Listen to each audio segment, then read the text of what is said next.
Bom, deixa eu chamar nosso próximo entrevistado, que já está conectado, é o ex-ministro da Justiça, advogado Eugênio Aragão.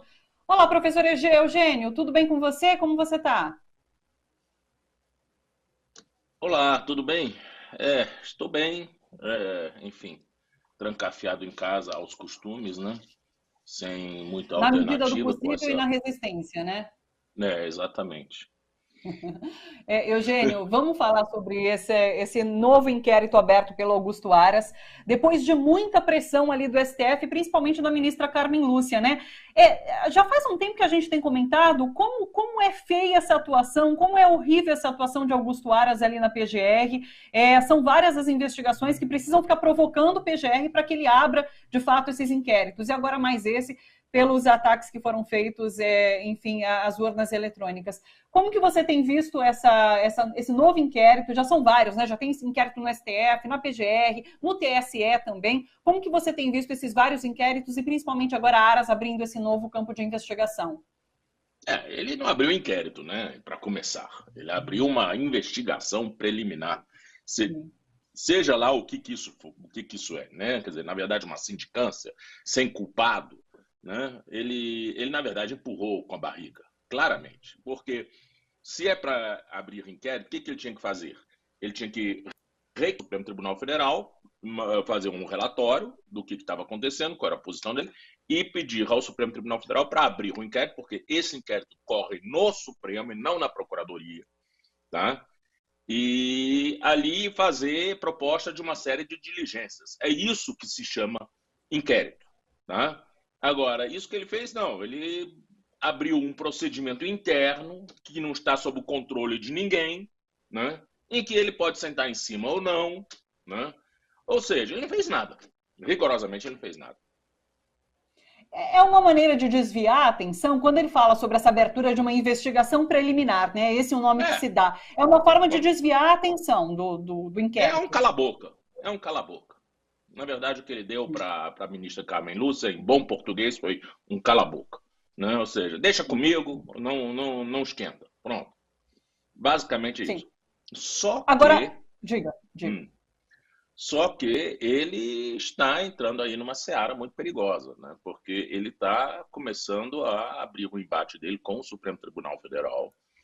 Tá? Já há agora, por parte de alguns subprocuradores gerais aposentados, inclusive o doutor Cláudio Fonteles, doutor Álvaro Augusto, doutor Wagner, né? Um pedido de abertura de inquérito, de investigação, inquérito contra o Aras no Conselho Superior do Ministério Público Federal, que é competente para investigar o Procurador-Geral da República. Então, uma situação que vai agora entrando numa escalada, né, por conta da omissão dele. Eu não sei quem Aras acredita que ele ainda está enganando. No entanto, Aras provavelmente será reconduzido à PGR agora em setembro, né? Bolsonaro já sinalizou essa recondução e isso não há como barrar de alguma forma, né? De fato, é o presidente que faz a indicação do PGR. Sim, pode barrar no Senado, o Senado não aprovar, pura e simplesmente, né? E eu acho que a coisa está chegando a esse ponto, né? Porque o nome, isso vai tudo para a CCJ, né? A CCJ, que é presidida pelo Davi Alcolumbre, né? E a Davi já disse que não pauta a indicação do ministro do Supremo, né? Ele pode simplesmente também não pautar a indicação do Procurador-Geral da República. E aí vai chegar o momento em que a Procuradoria vai ficar sem Procurador-Geral e sem Vice-Procurador-Geral, que é nomeado por ele, e quem assume nesse caso é o Bonifácio de Andrade como vice-presidente do Conselho Superior. Porque, inclusive, o presidente do Senado, Rodrigo Pacheco, anunciou, deu uma declaração dizendo que existe uma crise entre poderes nesse momento, né? Coisa que nenhum dos outros poderes admitia até então. Ele fala sobre essa crise. Quando você diz que o Senado pode postergar essa sabatina do próprio ministro da Justiça, pode postergar essa sabatina do Aras, é por conta dessa crise que se abre? E aonde essa crise pode nos levar, inclusive? Olha, o que me parece que as instituições estão começando a perceber é que Bolsonaro é imprevisível, é uma pessoa incontrolável não se submete aos rigores da liturgia do cargo dele, muito menos a legislação que rege a sua atuação, sempre inventando moda, sempre inventando novos conflitos. Pode ser que a solução seja simplesmente colocar tudo, vamos dizer, em banho-maria, esperando, né? Porque as instituições têm como funcionar sem um ministro do Supremo e sem um procurador-geral da República escolhido. Nesse caso, quem assume automaticamente é o Bonifácio. E veja que o Bonifácio é aquele que está mandando distribuir agora o pedido de investigação do Aras. Ou seja, basta o Bonifácio ficar um mês no cargo de procurador-geral da República, que a coisa se complica muito para o Aras. É uma perspectiva muito interessante essa. Se chegarmos a esse cenário, algo pode mudar, então, ali no governo, enfim, algo pode ser adiantado em relação ao fim desse governo. Pode. Eu acho que o Bolsonaro está sendo pressionado por todos os lados, né? O TSE já mandando o segundo inquérito para ser instaurado contra ele, né?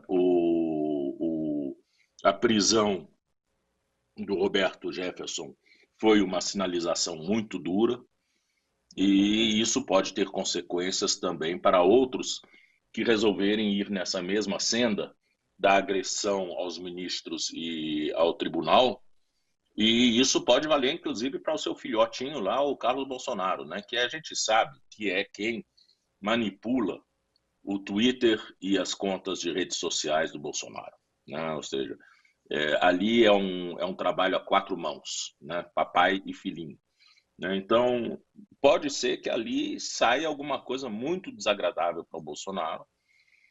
De qualquer forma, o que se nota é que as opções do Bolsonaro para um convívio pacífico com as instituições neste fim de governo dele estão acabando, as opções dele. Na sua opinião, na sua avaliação, qual seria um caminho interessante das instituições, desses poderes que a gente comenta, para barrar essa sanha de Bolsonaro por mais poder, essa sanha golpista, inclusive, de Bolsonaro? Qual seria um caminho viável?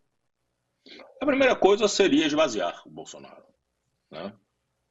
Se as duas casas não quiserem, nada que o Bolsonaro propõe, passa. Pura e simplesmente.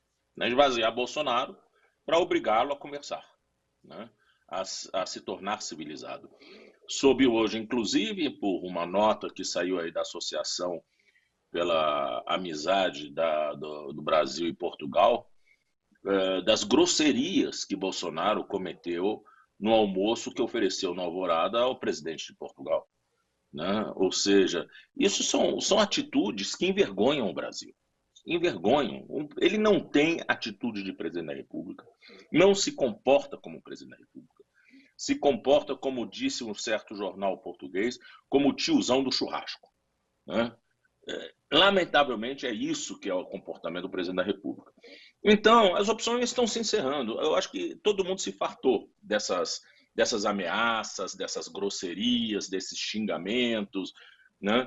Isso acabou, esgotou, né? A gente precisa de um presidente da República que seja o magistrado supremo da nação, né?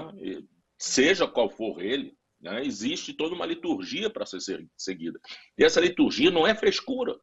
Essa liturgia é o que traz respeitabilidade à função. Ele não pode simplesmente pisar no decoro dessa função e achar que não acontece nada.